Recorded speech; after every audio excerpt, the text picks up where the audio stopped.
Petugas berhasil menggagalkan upaya penyelundupan 12 paket narkoba ke dalam lapas narkotika kelas 2A Cipinang di Jakarta Timur. Modus pelaku menyembunyikan barang haram tersebut di dalam makanan olahan cumi-cumi. Aksi penyelundupan 12 paket sabu terbongkar saat petugas menemukan benda mencurigakan yang berada di dalam masakan cumi yang diantar dua orang pria saat jam besuk. Kedua pelaku berinisial K dan RP tak berkutik, berencana mengantarkan 12 paket sabu tersebut ke salah satu warga binaan lapas. Keduanya mengaku baru satu kali menyelundupkan paket sabu dengan upah sebesar Rp500.000. Sabu tersebut diduga berasal dari jaringan pengedar narkoba di wilayah Jakarta Utara. Jaringan ini menggunakan modus titipan melalui kurir untuk diedarkan di dalam lapas. Jam 9:15, dua orang pengunjung yang akan mengunjungi warga binaan melalui pendaftaran, kemudian kami lakukan pemeriksaan terhadap barang bawaannya, yaitu berupa makanan, oseng-oseng cumi, nasi dan sebagainya. Ternyata setelah kita periksa di makanan tersebut, ada barang yang diduga narkoba.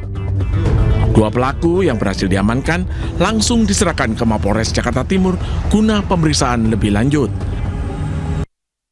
Ratusan demonstran yang tergabung dalam Aliansi Lampung Bersatu menggelar aksi unjuk rasa di depan kantor Gubernur Lampung Kamis pagi. Masa aksi menyampaikan kritik keras terhadap program MBG yang dinilai tidak menjawab persoalan mendasar yang dihadapi masyarakat. Oke, saya minta tolong tertib kawan-kawan.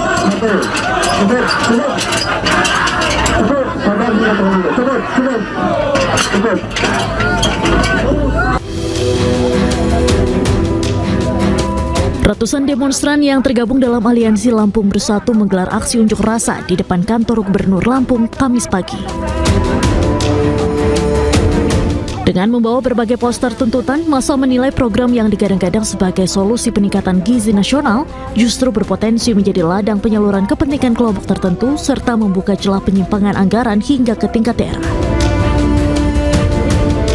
Dalam orasinya, para demonstran mempertanyakan prioritas pemerintah yang menggelontorkan anggaran besar untuk program makan bergizi gratis di tengah beragam persoalan mendesak yang masih dihadapi rakyat, mulai dari akses kesehatan, biaya pendidikan, hingga keterbatasan lapangan pekerjaan. Tidak hanya itu, massa juga mendesak aparat penegak hukum, termasuk Kejaksaan Agung dan Komisi Pemberantasan Korupsi, untuk mengawasi dan mengusut secara menyeluruh dugaan penyimpangan dalam pengelolaan program makan bergizi gratis. Bahwa masyarakat lebih perlu jaminan kesehatan yang ada di Provinsi Lampung. Bahwa masyarakat lebih penting untuk melaksanakan pendidikan yang layak di Provinsi Lampung. Semangat kawan-kawan. Aksi tersebut berlangsung di bawah pengawalan ketat aparat kepolisian. Massa pun berjanji akan terus mengawal dan menyuarakan tuntutan mereka hingga pemerintah memberikan jawaban atas kritik yang muncul terhadap program MBG. Dari Bandar Lampung, Andres Afandi, iNews melaporkan. Ribuan relawan MBG menggelar aksi Long March mendukung program makan bergizi gratis di Bangkalan, Jawa Timur. Aksi serupa juga dilakukan oleh ribuan karyawan SPPG di depan kantor DPRD Jawa Barat.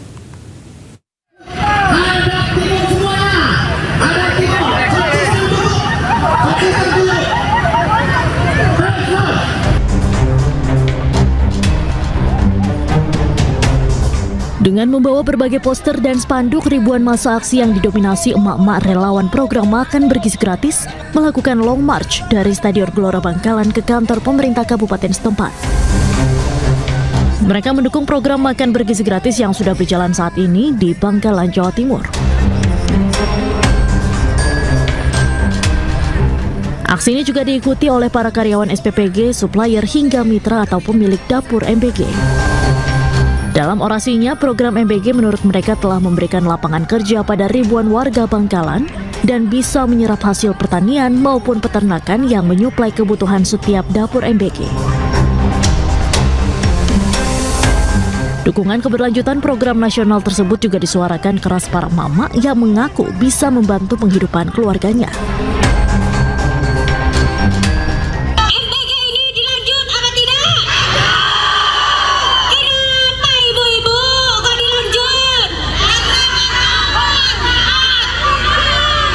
Dengarkan Pak, ini suara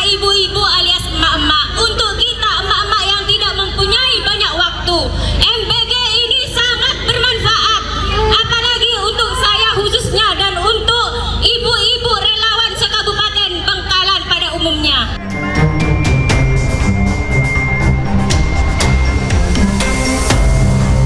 Aksi serupa juga digelar oleh ribuan relawan Satuan Pelayanan Pemenuhan Gizi atau SPPG di depan kantor DPRD Jawa Barat, Kota Bandung. Dalam tuntutannya, masa aksi meminta pemerintah untuk mengevaluasi Badan Gizi Nasional serta menangkap koruptor di lingkaran BGN. Meski demikian, para relawan juga menuntut pemerintah agar tidak membubarkan program MBG serta tidak menutup sepihak SPPG.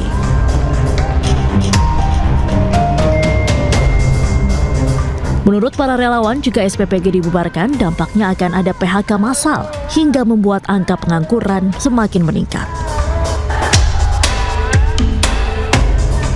Dari Bangkalan, Jawa Timur dan Bandung, Jawa Barat, Tim Liputan News melaporkan.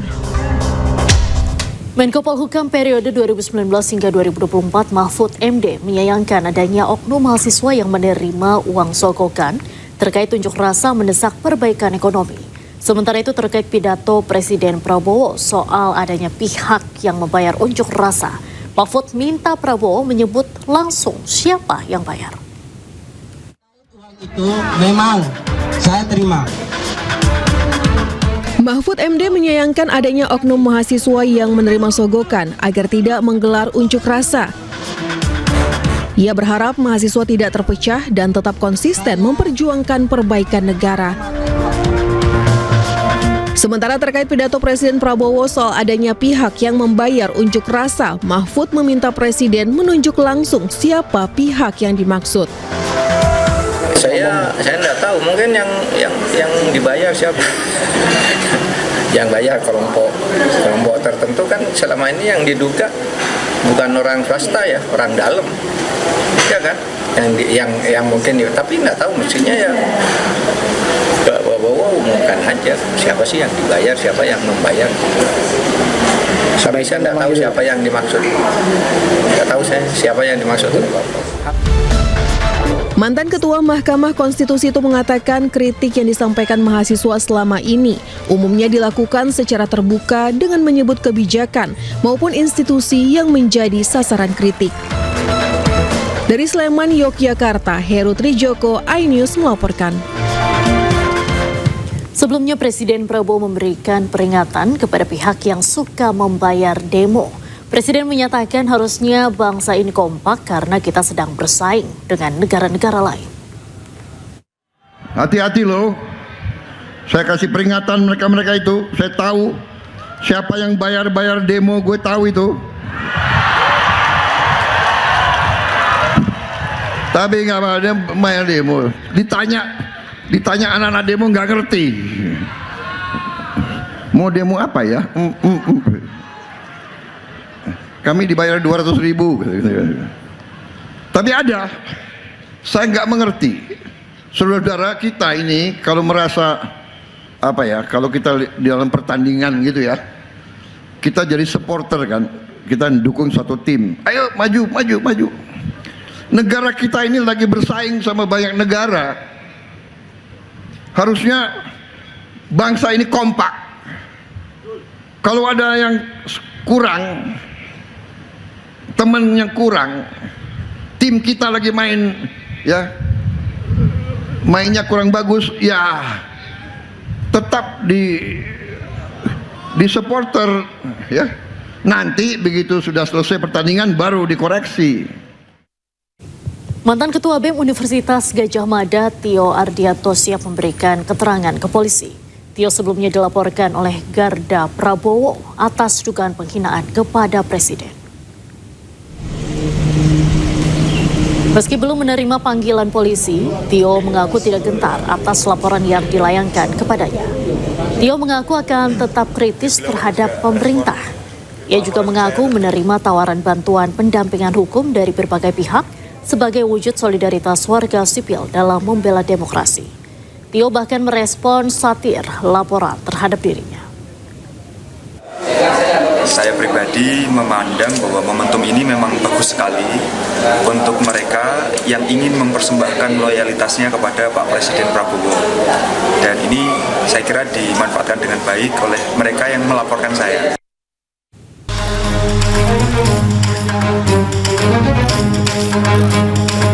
Taufik Hidayat, pelaku penyekapan dan penyiksaan sadis terhadap wanita asal Bandung berinisial YTR, menanti hukuman yang akan diterima akibat perbuatannya. Abdullah, anggota Komisi 3 DPR RI sekaligus politisi PKB, menilai pada kasus penyekapan dan penyiksaan wanita di Kota Bandung, Jawa Barat layak dipertimbangkan diberi hukuman kebiri.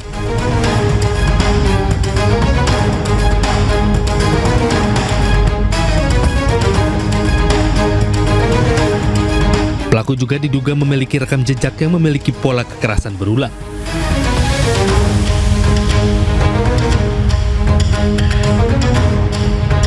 Sebelumnya, penyekapan dan penyiksaan terhadap korban diketahui terjadi selama 3 tahun. Aksi keji pelaku terbongkar 12 Juni lalu saat pelaku menghubungi kakak korban dan menginformasikan bahwa korban dirawat di Rumah Sakit Hasan Sadikin, Bandung. Ditangkapnya Taufik Hidayat, pelaku penyekapan dan penyiksaan sadis terhadap YTR, keluarga minta pelaku dihukum berat. Selain itu, korban juga meminta Taufik Hidayat diganjar hukuman seberat-beratnya. Tim Liputan iNews melaporkan. Taufik Hidayat, tersangka penyekapan dan penyiksaan sadis terhadap wanita asal Bandung berinisial YTR, menanti hukuman yang akan diterima akibat kekejamannya. Dan berikut ancaman pidananya. Untuk dugaan penyekapan, tersangka dapat dikenakan pasal 333 KUHP dengan ancaman hukuman maksimal 8 tahun penjara. Untuk dugaan penganiayaan berat, tersangka Taufik Hidayat dapat dijerat pasal 351 ayat 2 KUHP dengan hukuman maksimal 10 tahun penjara. Selanjutnya, apabila tersangka terbukti melakukan penganiayaan yang mengakibatkan luka berat atau cacat permanen, tersangka dapat dijerat pasal 351 ayat 3 KUHP dengan hukuman maksimal 12 tahun penjara. Sementara itu, apabila dalam perkara ini juga terbukti terdapat unsur perampasan atau pencurian, tersangka dapat dijerat pasal 365 dan pasal 362 KUHP dengan hukuman maksimal 9 tahun penjara. Jika seluruh unsur pidana terbukti dan seluruh pasal yang disangkakan diterapkan sesuai ketentuan hukum, total ancaman hukuman tersangka bisa mencapai 29 tahun penjara atau lebih. Besaran pidana yang dijatuhkan menjadi kewenangan majelis hakim berdasarkan pembuktian di persidangan.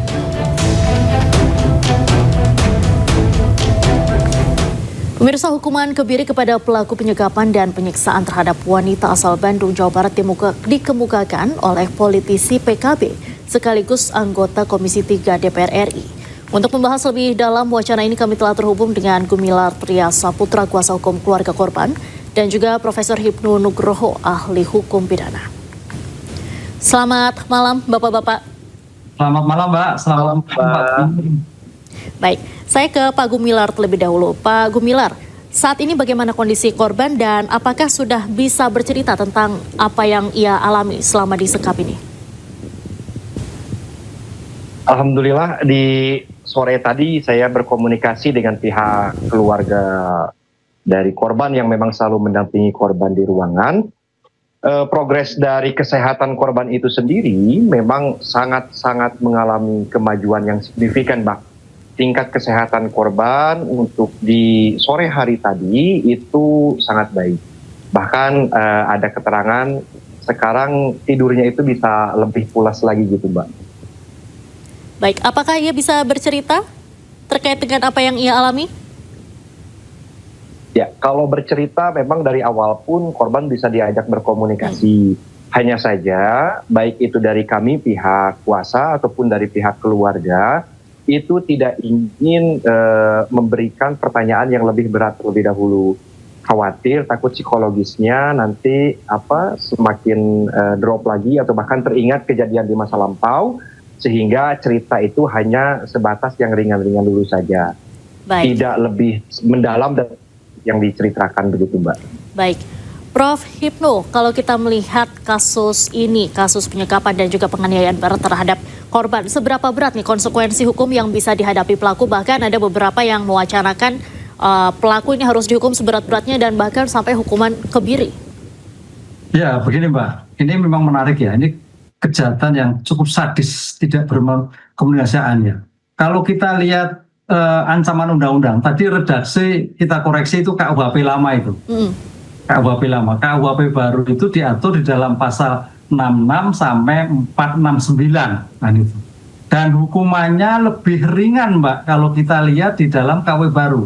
Karena paradigmanya kalau KUHP lama itu pembalasan. Tadi makanya ada 15 tahun, 16, bahkan 20 tahun. Tapi dalam KUHP baru kalau kita lihat nanti sebagai bentuk pengenaan yang berat itu 8 tahun. Kalau itu perencanaan yang menyebabkan luka berat 12 tahun itu maksimal gitu loh, itu maksimal. Nah, inilah yang membedakan memang kalau kita lihat KUHP baru itu paradigma itu adalah korektif dan rehabilitatif.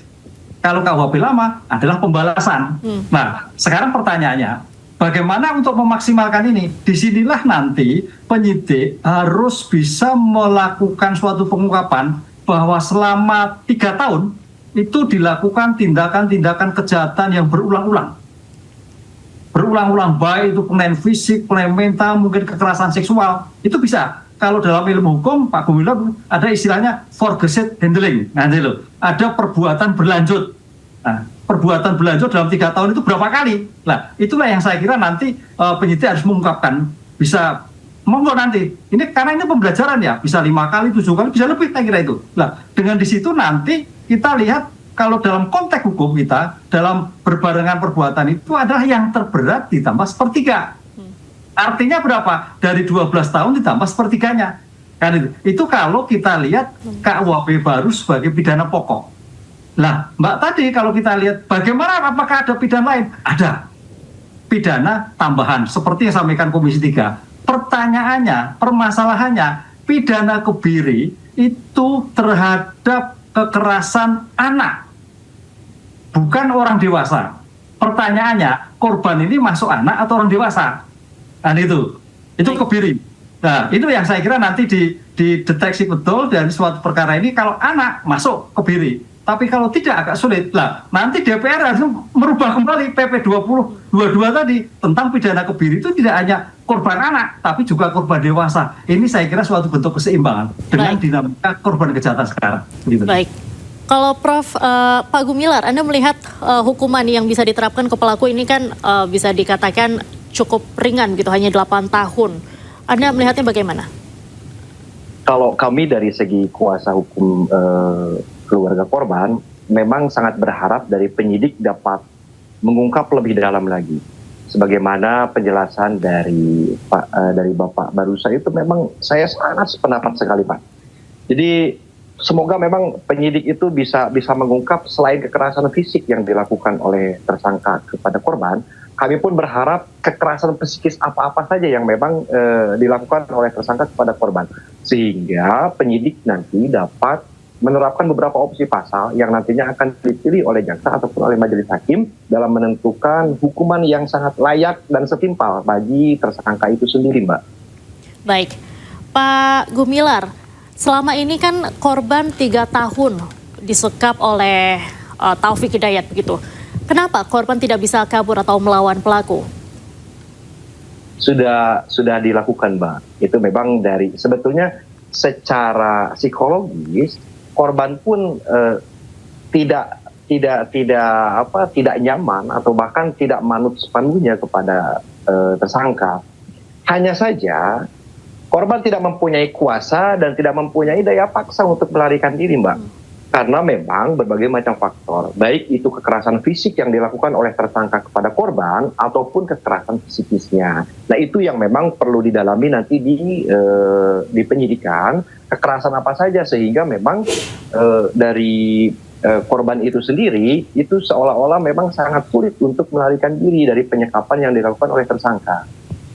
Baik, apakah korban juga sebelumnya sempat mencoba meminta bantuan atau menghubungi keluarga, Pak? Kalau untuk menghubungi keluarga, memang ada untuk menghubungi keluarga. Hanya saja memang tidak ada redaksi atau kalimat yang menyatakan bahwa saya sedang dalam posisi seperti ini, mohon untuk dijemput atau dibantu. Itu memang tidak ada. Nah, sehingga dari sana keluarga itu berpikir apakah memang korban ini dalam kondisi baik-baik saja apa tidak. Oh, ternyata setelah sedikit didalami oleh pihak keluarga, terutama di komunikasi terakhir dengan pihak korban, itu memang dari nada bicara dari korban itu sendiri seolah-olah ada di bawah tekanan dan ancaman, Mbak. Tidak lugas berbicara seperti biasanya. Baik, Prof. Hipnu, ada beberapa pihak ini khawatir saat ini kan terbaru pelaku akan dilakukan pemeriksaan kejiwaan. Tapi banyak yang khawatir pemeriksaan kejiwaan ini justru akan meringankan hukuman si pelaku. Bagaimana nih, Prof? Ya, kalau kita melihat keterangan seorang terdakwa dalam prinsip hukum itu menganut asas non-self-incrimination. Bahwa keterangan terdakwa, keterangan tersangka itu hanya untuk dirinya sendiri. Jadi kalau etok-etok sakit, etok-etok karena minuman keras, itu saya kira bentuk alibi-alibi yang dilakukan. Karena kalau kita lihat sebagai tempus delictinya, 3 tahun itu kalau orang nggak normal nggak mungkin, Mbak. Orang yang tidak normal itu paling seketika. Inilah nanti ahli psikologi forensik saya bisa menjelaskan bahwa ini pelaku ya pura-pura alibi kan itu loh. Oleh karena itu dalam seperti ini kayaknya nanti Pak Gumilar pembuktian untuk meyakinkan itu menggunakan scientific crime investigation. Baik terhadap jenis lukanya, baik terhadap jenis alatnya, baik jenis keadaan si pelakunya, baik terhadap seluruh yang terkait itu diuji semua. Karena ini sebagai sesuatu yang sangat memprihatinkan, Mbak, kalau kita lihat. Dan ini kenapa kita sampai diskusi bagaimana mengoptimalkan suatu pidana, karena ini jangan sampai ke depan ada lagi, kan itu loh. Ini sesuatu yang sangat kita sayangkan sampai terjadi selama 3 tahun. Nah, oleh karena itu kalau itu yang terjadi maka pembuktian yang dilakukan, investigasi yang dilakukan paling tidak sebagai bentuk pembelajaran, bentuk identifikasi terhadap pelaku-pelaku di kemudian hari bahwa ini loh di Bandung akan terjadi seperti ini, kedepannya tidak terjadi lagi. Baik. Dengan teknologi pengungkapan tadi, Mbak. Baik. Pak Gumilar, bagaimana tuntutan yang ingin disampaikan dari keluarga sendiri? Ya, memang bukan hanya dari keluarga, Mbak. Dari korban pun sempat berbicara terkait masalah harapan tersebut. Dari korban pribadi sendiri pun bilang bahwa semoga pelaku atau tersangka sekarang itu dapat dihukum yang seberat-beratnya, yang setimpal, bahkan merasakan apa yang saya rasakan. Harapan itu sangat dikemukakan oleh pihak korban itu sendiri, apalagi dari pihak keluarga. Dari keluarga ingin sangat pelaku dihukum sesuai dengan kesalahan dan perbuatannya, Mbak. Baik, terima kasih Pak Gumilar dan Prof. Hipnu sudah bergabung dengan iNewsroom malam hari ini. Salam sehat selalu Bapak-Bapak, selamat istirahat. Terima kasih Mbak. Prof, terima kasih Prof. Pemirsa, setelah menjalani perawatan intensif di Rumah Sakit Hasan Sadikin Bandung, kondisi Yufita Tri Rezuki atau YTR, korban penganiayaan Taufik Hidayat terus membaik. Pihak Rumah Sakit Hasan Sadikin menyampaikan saat ini korban menjalani terapi duduk.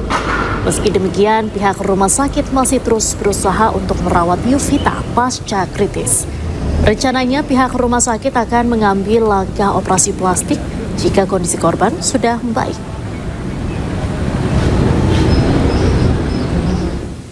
Menteri Kesehatan Budi Gunadi Sadikin mengatakan akan mengawal pengobatan korban yang saat ini dirawat di Rumah Sakit Hasan Sadikin Bandung. Budi menjanjikan rekonstruksi wajah akibat penyiksaan yang dilakukan tersangka kepada korban. Dan kita akan merawat sampai rekonstruksi. Dan ini kan terjadi juga wajahnya harus direkonstruksi. Untuk masalah ekonominya itu ditangani oleh pemerintah daerah.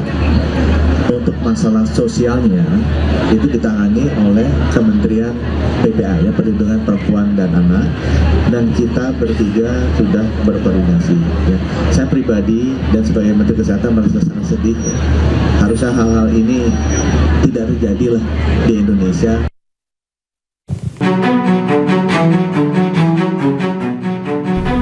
Jumlah peserta latihan dasar militer calon manajer Koperasi Desa Merah Putih yang meninggal dunia bertambah. Setelah sebelumnya 2 calon manajer meninggal dunia, terbaru peserta bernama Novia Rahmadani Sihotang meninggal saat mengikuti latihan dasar militer di Satdik Pusbahasa Kodiklat AU Jakarta. Novia meninggal setelah sempat menjalani perawatan intensif di RSAU Dr. Esnawan Antariksa, diduga berkaitan dengan penyakit tuberkulosis. Sebelumnya peserta Anissa Muyasaroh diketahui meninggal dunia saat mengikuti pendidikan di Satuan Pendidikan Dodikjur Rindam 6 Mulawarman, Balikpapan, Kalimantan Timur. Perempuan berusia 26 tahun yang merupakan peserta delegasi dari Kabupaten Lamongan, Jawa Timur ini meninggal setelah mengalami serangan panas atau heat stroke. Anissa sempat dibawa ke klinik milik Kodam untuk mendapatkan penanganan awal sebelum dirujuk ke Rumah Sakit Dr. Haryanto TNI Angkatan Darat. Meski demikian, Anissa dinyatakan meninggal dunia.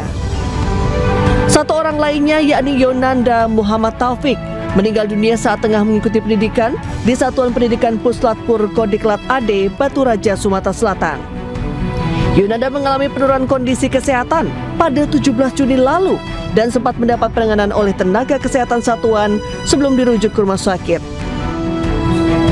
Yonanda diketahui meninggal akibat henti jantung. Dan perlu digarisbawahi juga bahwa kegiatan yang dilaksanakan ini sama sekali tidak melibatkan kegiatan fisik, dalam artian lebih condong dominan kepada proses belajar mengajar di kelas. Saya juga memastikan bahwa dalam prosedur penanganan pada saat kejadian sudah dilaksanakan dengan tepat, diawali dengan pemeriksaan di lapangan, kemudian dibawa ke klinik kesehatan yang ada di Dodikjur. Karena melihat perkembangan yang terjadi oleh yang bersangkutan tidak membaik, segera dilarikan, dirujukan ke rumah sakit Dr. Haryanto Krisdamna Mulawarman. Diketahui pelatihan militer untuk calon manajer koperasi Desa Merah Putih berlangsung selama 45 hari hingga 31 Juli mendatang. Usai peristiwa ini, Kemenhan bersama panitia seleksi mengevaluasi secara menyeluruh termasuk mekanisme seleksi kesehatan peserta. Tim Liputan iNews melaporkan. Adanya korban meninggal dalam latihan dasar kemiliteran untuk peserta program Sarjana Penggerak Pembangunan Indonesia, calon pengelola Koperasi Desa Kelurahan Merah Putih dan Kampung Nelayan Merah Putih tahun 2026, Wakil Ketua Komisi 1 DPR RI Dev Laksono berharap ada evaluasi. Sebelumnya, Wakil Menteri Sekretaris Negara Juri Ardiantoro berkomentar penanganan terhadap insiden yang terjadi akan dilakukan secara optimal tanpa mengganggu keberlanjutan program pemerintah tersebut. Menyampaikan turut berduka cita yang amat dalam atas meninggalnya 3 peserta SPPI tersebut. Kita memantau prosesnya gimana dan kita kalau dari pengetahuan saya proses rekrutmen, kesehatan segala macam itu sudah dilalui dan bila mana harus ada yang diperbaiki, ada yang diubah, ya itu adalah masukan yang harus diterima untuk menyempurnakan program tersebut sehingga program yang dibuat untuk kepentingan bangsa dan masyarakat ini benar-benar bisa berjalan dengan baik. Mitigasinya tentu berbeda antara program Koperasi Merah Putihnya, kemudian penyediaan sumber daya untuk mengelola itu, dan tentu hal terkait dengan peristiwa atau kejadian seperti itu ya akan ditangani sebaik-baiknya dan tentu dipisahkan dari kegiatan atau kelanjutan dari program ini. Jadi program Koperasi Merah Putih tentu tetap lanjut. Menteri Energi dan Sumber Daya Mineral atau SDM Bahlil Lahadalia menahan ekspor batu bara demi pastikan pasokan ke PT PLN Persero terpenuhi. Hal ini dilakukan sesuai arahan Presiden Prabowo guna mencegah kembali terjadinya pemadaman listrik bergilir yang terjadi sebelumnya di Pulau Jawa. Bahlil menyebut total kebutuhan batu bara PLN selama setahun sebesar 154 juta metrik ton. Namun saat ini baru terpenuhi 141 juta metrik ton, sehingga masih kurang 13 juta metrik ton. Bahlil juga menyebut ke depan pihaknya akan membentuk tim pengadaan energi primer. Tim gabungan ini beranggotakan perwakilan dari Inspektorat Jenderal Kementerian ESDM, Ditjen Minerba, BPKP, dan PT PLN Persero. Atas arahan Bapak Presiden, kami tidak ingin kejadian ini terulang lagi. Sekarang kan udah jalan normal ini sekarang. Dari beberapa yang harus ekspor keluar kita tahan. Kebutuhan dalam negeri dulu. Nah mulai ke depan kita membentuk tim pengadaan energi primer. Melibatkan BPKP, Inspektur Jenderal, PLN, Batubara. Pengadaannya harus transparan. Dan saya minta Pemerintah bebaskan bea masuk impor LPG untuk industri petrokimia serta bahan baku plastik sebagai bagian dari paket stimulus ekonomi semester 2 tahun 2026. Menteri Koordinator Bidang Perekonomian mengungkap kebijakan tersebut dilakukan guna menekan biaya produksi industri serta menyediakan alternatif bahan baku pengganti nafta di tengah ketidakpastian global. Pemerintah berharap kebijakan tersebut bisa memberikan manfaat ekonomi hingga 2,25 triliun rupiah melalui penurunan biaya produksi di sektor terkait. Insentif untuk impor LPG dan bahan baku plastik. Nah, pemerintah menetapkan bea masuk 0% untuk impor LPG bagi industri petrokimia. Dengan ini diharapkan bisa meningkatkan nilai manfaat bagi Pak. Tamunya banyak ini Pak.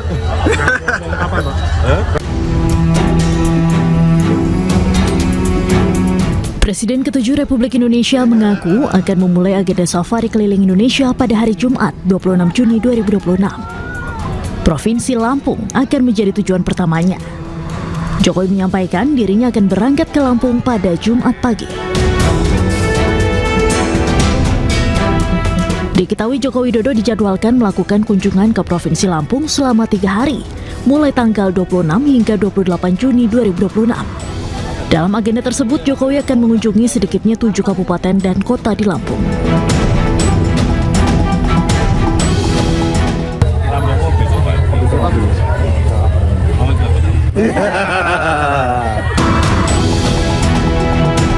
Sementara itu hingga Kamis siang, Jokowi masih menerima tamu seperti biasa di kediamannya dan melayani warga yang ingin berfoto dengan dirinya.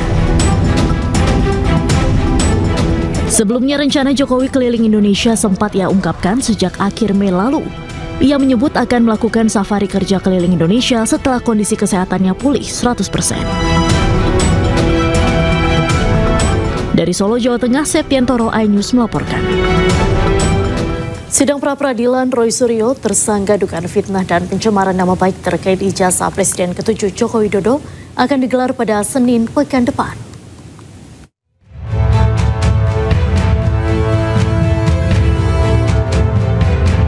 Tersangka dugaan fitnah dan pencemaran nama baik terkait ijazah Presiden ke-7 Joko Widodo, Roy Suryo mengajukan pra-peradilan terkait penggeledahan dan penangkapan oleh penyidik Polda Metro Jaya. Sidang pra-peradilan Roy Suryo diagendakan digelar pada Senin di Pengadilan Negeri Jakarta Selatan pada Senin 29 Juni. Sekjen Pradi Bersatu, Ade Darmawan, menilai langkah Roy Suryo CS mengajukan pra-peradilan sebagai sesuatu yang janggal dan memiliki agenda politik tersendiri. Sementara kuasa hukum Roy Suryo Ahmad Hozinuddin menyebut pra-peradilan sebagai langkah pencegahan saja dan bisa dicabut. Pihaknya pun kini bersiap menjalani pokok perkara di Pengadilan Negeri Jakarta Timur.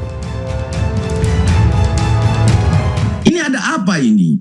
Apa yang mau digunakan oleh putusan Prapit ini?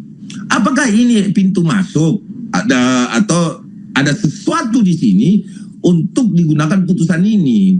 Jadi saya melihat bahwa ini tidak ada relevansi Presiden digugat. Ada apa kok Presiden ikut digugat gitu loh? Baik. Ya kan ada agenda tersendiri ini Mbak Diandra. Kalau saya lihat dari perspektif politik ini ada politiknya. Ini sudah tidak murni lagi hukum. Kenapa? Karena kalau bicara hukum, Mbak Diandra, ngapain kita menggugat Prapit ketika klien kita sudah berada di luar, gitu loh. Nah, saya lebih fokus kepada apakah ini bagian dari upaya setelah melakukan mendapatkan penangguhan. Tidak, ini kan sudah diajukan, yang itu sifatnya preparansi ya. Jaga-jaga, sebagaimana Dr. Tifa akhirnya sudah melakukan proses pembatalan atau rencana untuk melakukan pencabutan, dan itu teknis saja. Nanti pada panggilan pertama ketika para pihak dihadirkan dan akan ada pencabutan, ya bisa dicabut. Tapi kalaupun mau lanjut ya tinggal lanjut, itu teknis saja. Tapi saya ingin mempersiapkan kita, publik, masyarakat kepada pokok perkaranya, yakni pembuktian kasus ijazah palsu yang memang sudah ditunjuk pengadilannya adalah Pengadilan Negeri Jakarta Timur.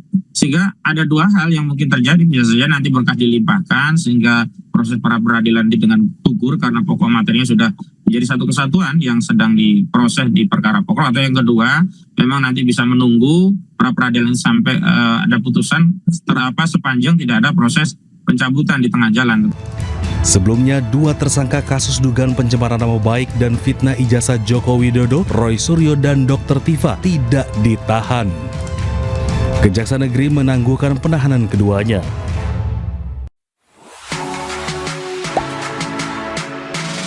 Gak sempet baca? Dengerin aja, klik icon text to speech di okezone.com.